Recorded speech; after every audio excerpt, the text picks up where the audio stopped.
Okay, so today we're going to get into polarity and molecular geometry.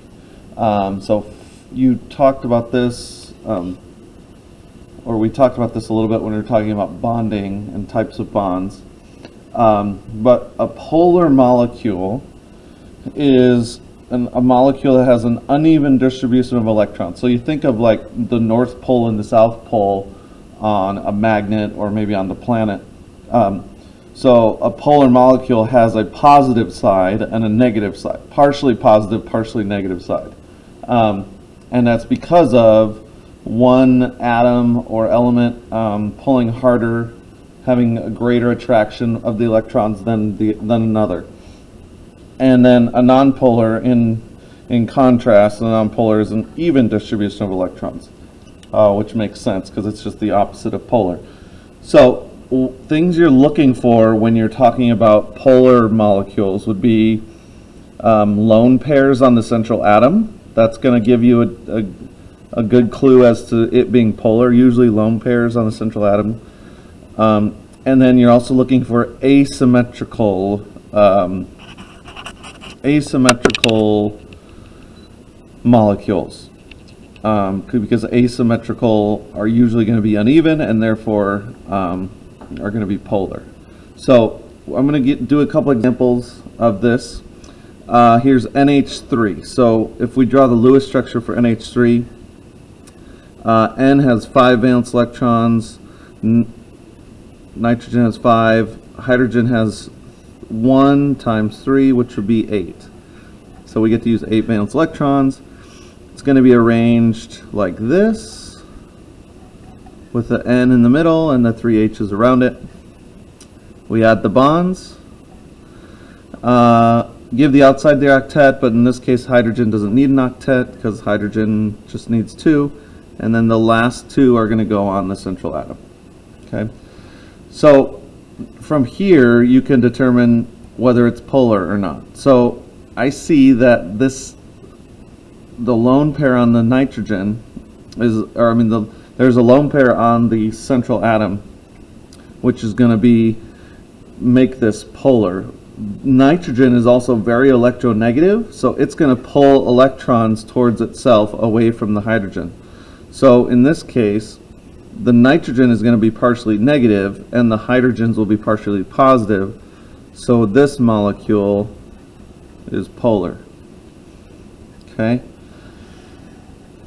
What about CCl4, carbon tetrachloride? So carbon has 4 valence electrons. We have 4 chlorines. Each one has 7. So 4 and 28 would be 32 valence electrons. Okay. So I'm going to put carbon in the middle, Cl's all around it. Okay. And then we add the bonds. And then we're going to give the outside their octet. And this is going to use up all of our electrons, so we don't have any to put on the central atom. So it should look something like that. That's 32 electrons. Now, how do we determine if this is polar or not? So again, we're going to look for, do we see an uneven distribution of electrons? Do we see one side that has more electrons or is going to pull harder than another? So chlorine we know is very electronegative, but each chlorine is pulling equally in opposite directions. So this chlorine is pulling that way, this chlorine is pulling that way, up, down. So because they're all the same element, they're all going to be pulling equally in opposite directions. There's going to be no uneven distribution, or there's going to be an even distribution. So this would be non-polar. Okay. Now, if we changed one of these Cl's to an H, a hydrogen, for instance, so it'd be CHCl3. That was one on yesterday's work. That would make it polar, because now we have an atom that's not going to pull as hard as the others. So that would also be that would make it polar, but in this case it's non-polar. All right. Here's one last one for polarity, CO2, carbon dioxide. Carbon has 4 valence electrons, oxygen has 6, and we have 2 of them. So 4 and 12, that's 16 valence electrons. Okay, so there's carbon and then an oxygen on either side. If we bond it and give the outside their octet, now we've used 2, 4, 6, 8, 10, 12, 14, 16. We've used our 16 valence electrons, but carbon isn't full. So in this case, what are we going to do? We check to see if they're in the group that can double bond CNOPs, which in this case they are. So we are actually going to make double bonds. So get rid of one pair, make that a double bond. Get rid of another pair and make that a double bond. Now it's going to be double bonds on each side, and carbon has 8 and oxygen has 8, and we're good. Okay. So is this polar or non-polar? Again, we're looking for lone pairs on the central atom and then asymmetrical. So there's no lone pairs on the central atom, and it is very symmetrical. If I cut it in half, it looks the same on both sides. This oxygen is going to pull in that direction. This oxygen is going to pull in that direction. So there's going to be no net movement of the electrons. So this would be non-polar. Okay. Now, the other thing that I want to talk about is molecular geometry. So geometry, you maybe have taken a math class with that name, and in geometry, the math class, you talk about shapes and angles and things like that. So we have a molecular geometry in which we talk about the shapes and angles of molecules. So you have this chart, which is going to be your friend, okay? And this will help you figure out what the different shapes are. So first of all, you look here, number of electron groups, and this is around the central atom, number of electron groups around the central atom. And electron groups could be bonds or lone pairs, okay? Bonds or lone pairs. Then, once you know how many groups are around there, then you look at lone pairs. So if it's 3 and 1, then you go to here. Then here's the geometry. And then this is kind of what the shape looks like, and these would be the angles.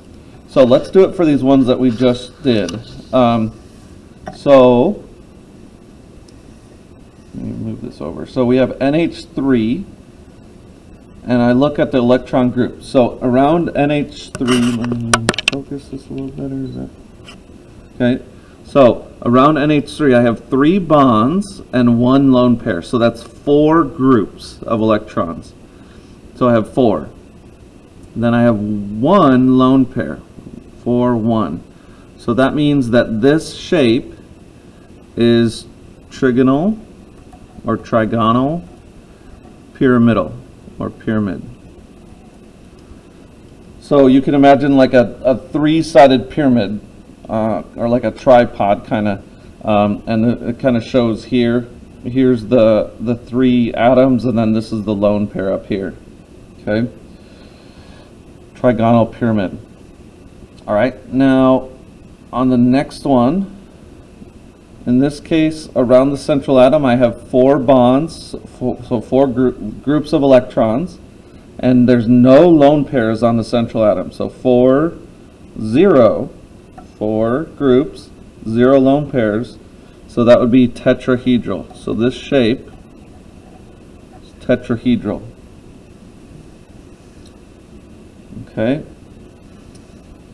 tetrahedral. And then for the last one, CO2. Now a double bond just counts as 1 group of electrons. So I really have 2 groups of electrons, 2 double bonds, which is 2 groups, no lone pairs. So 2, 0. So this is linear. So basically what that means is this is going to be a straight line across. Okay? And so again, you can go down, look here first, and then look how many lone pairs on the central atom, find that group, and then that's your shape that you have. Okay? Let me know if you have any questions.